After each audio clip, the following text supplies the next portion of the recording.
The Forgotten Festival. Twilight sits in the square like a settled thing, thick, warm, patient. Lanterns lift in the air, hundreds of them, each a small amber moon that bobs and exhales light. The paper rustles like breath.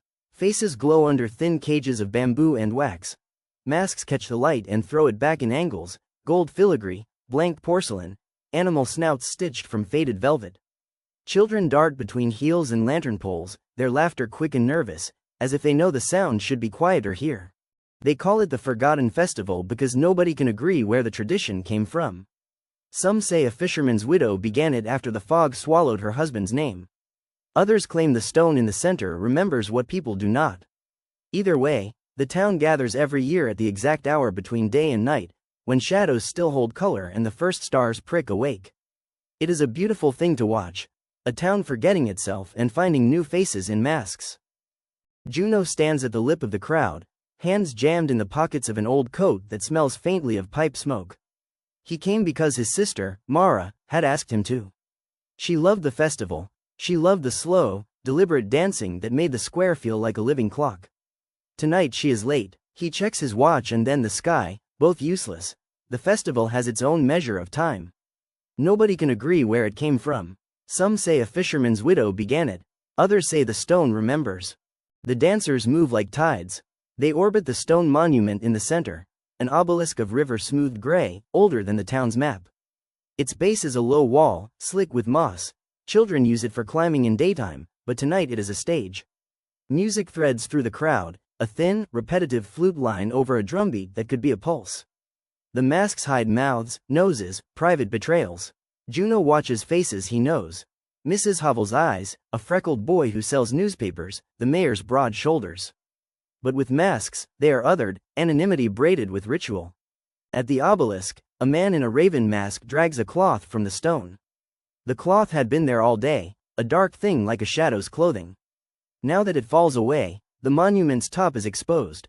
A shallow basin scored with old letters and a shallow map of lines that look like veins. And then, because the square is old and because the square loves spectacle, names begin to appear. At first they are faint, like the residue of a ghost's whisper. Tiny sparks stitch themselves along the stone's surface, forming letters that glow thin and pale, as if the monument writes with moonlight.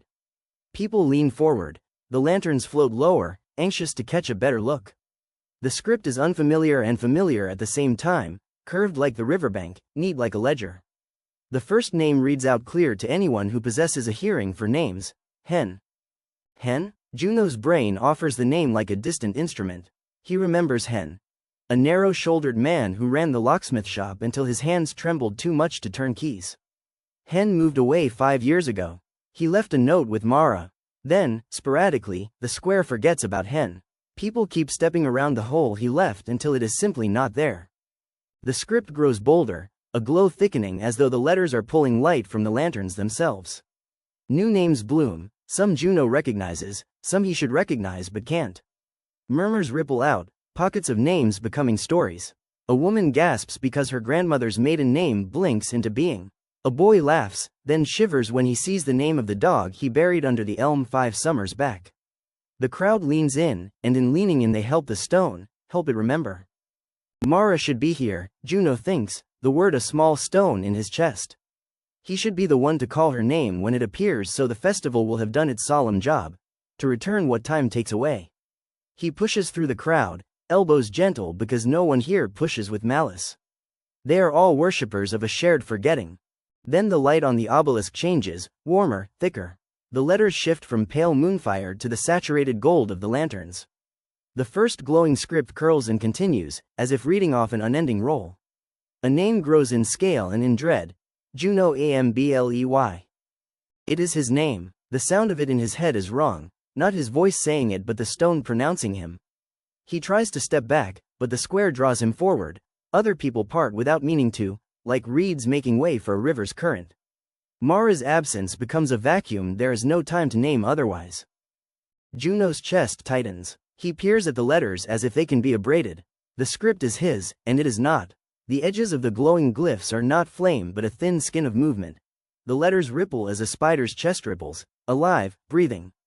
Each stroke of the name forks and unfurls, and where a line meets the stone it sinks, like a nail being driven home. He feels the vibration through his boots. Around him a dancer collapses into motion. Mask held to the face with gloves and quick fingers, cloth ribbons fluttering like torn flags. The dancer's steps are not learned but remembered, as if the obelisk had taught them. They move toward Juno with a deliberate softness. Hands reach for him. No, Juno breathes. He tries to run, but the crowd's warm density presses him, and the masked hands are gentle but inevitable. One fingertip finds his neck and the light catches the pulse there. It reads a name like a machine reading a card. A scrap of paper is pressed between his ribs, thin, pale, printed with a single word. He does not understand how it got there until he sees it, his own handwriting. He thought, for a fraction of a second, that this could not be real, that the festival is a trick organized by the mayor or a troupe of artists. But the letters on the paper are the same that burn into the obelisk. The same that will, in a breath, be gone if not observed. They name him and, with the naming, they claim him. Masks press against his face. The straps are soft but final. A porcelain bird sits over his nose, its beak is cold. The world narrows to the little stage of his field of view. Lanterns bob, a smear of dancing sleeves, the monument's glowing throat. He tries to pull the mask off, but it slides on as if into a socket. When the mask seals, Juno's head hums in the way a bell does when struck shallowly. And then the festival changes tone, not less joyful, but harsher, as if the music now holds other notes. The dancers pull him forward into the orbit around the obelisk. People clap their hands, but their faces are masked, and applause is only patterned motion. The lanterns above him are warm and indifferent. Something in the stone answers. The letters that make his name finish like the final stroke of a sentence, and a thin crack runs along the obelisk, spreading like ink. With the crack, an older script flickers to life beneath. Not names but lines, dates, places, scraps of memory. They burn briefly, readable only in slivers, and then are gone, like pages in wind. Juno wants to scream for Mara, to tell someone that his name is a mistake, but his mouth is held by the bird's beak of porcelain. Inside the mask a voice, not his, begins to chant. It is a low river of syllables that his teeth make in response, an echo of every voice he has ever known. The chant names things he had forgotten, the sound of his father's whistle, the exact pattern of a storm 3 years ago, the weight of a conversation about leaving town. Each memory is a price, paid in the currency of being seen. The obelisk script continues. New names appear, each a small sun sinking into stone. A child cries when she recognizes her twin's name there. An old man smiles with tears, and in that smile there is a relief that makes the corners of his eyes sag further, like leather settling. Mara is not on the stone. She is not in the crowd. Somewhere, Juno can feel the pull of her absence like gravity. He thinks of the last text she sent. Just a single line, don't forget. He had scrolled past it and forgotten to reply. The memory of that oversight is a clean cut. The festival is making the cut into something else. The dancers finish their circuit. The mosque's beak opens and a gust of warm breath washes into Juno's lungs. When he can see again, the obelisk's glow is less a glow and more of a wound. Names now thread up its face with a speed that is dizzying, each a comet of light that dives into the stone and leaves a little hole where memory used to be. Where the light meets stone, the surface smokes as if something is burning from the inside out. A voice near him whispers, not unkindly, "We give names back so the town remembers." But it does not know how to carry them. The voice sounds like the woman who sells ribbons in the market. She watches the obelisk with an expression that is awe mixed with a mechanical resignation. It writes what must be written. Someone drums the beat into a faster rhythm. The dance quickens. Juno feels something like vertigo, the sensation that the world tips when certain facts are revealed. He tries to fix his gaze on the crowd for assurance, but faces are masks, and masks are smooth stones. When the last name falls into place, the obelisk ceases its singing. The lanterns hang like stationary moons. The square exhales as one body. People unwrap their masks and those who can remove them do so. Many do not. They stand, eyes glazed, eyes bright, and when they speak about the names on the stone they speak in lists, as if reconstructing a shopping list. The baker's son. The woman with the green scarf. The postman you saw last summer. Juno rips at his mask and it comes away with a sticky sound, as if peeling away a label. He stumbles back. The paper is still between his ribs, the handwriting is faded but legible. On it, someone has written a single extra line that wasn't on the obelisk. Remember me.